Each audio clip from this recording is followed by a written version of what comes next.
Okay, so now we're working on both the pelvis and the mid spine and thoracic spine section, and we're going to flexion and then extension.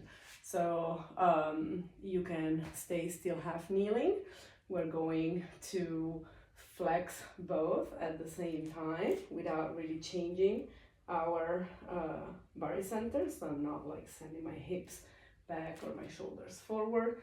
I'm just rounding forward, and then I get the pelvis into anterior tilt and the spine into extension, and then move back into flexion,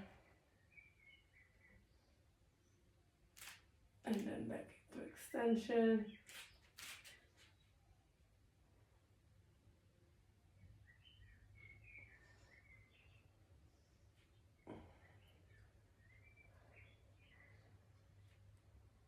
If you have a hard time mobilizing one over the other, you can always start with that and then follow with the second. So let's say that I have a harder time getting my pelvis into anterior and posterior tilt.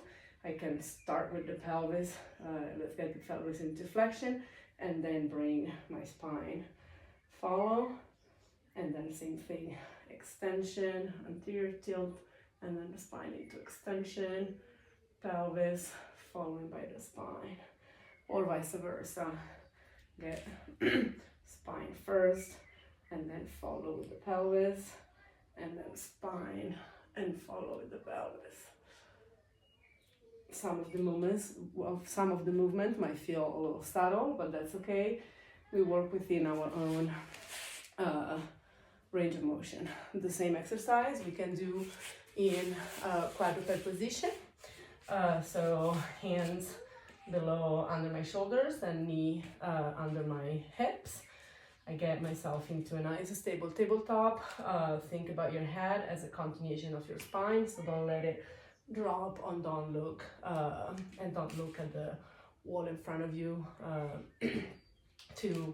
but rather maintain it in line with your spine. Get the inside of your elbows to face forward, so you get activation of your shoulder blades.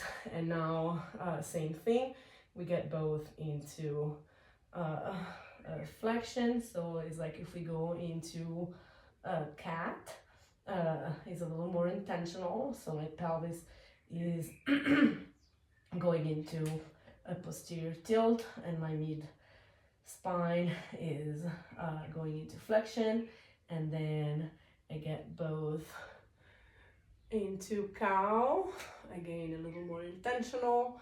So pelvis is into an anterior tilt, and the spine goes into extension, and then same thing,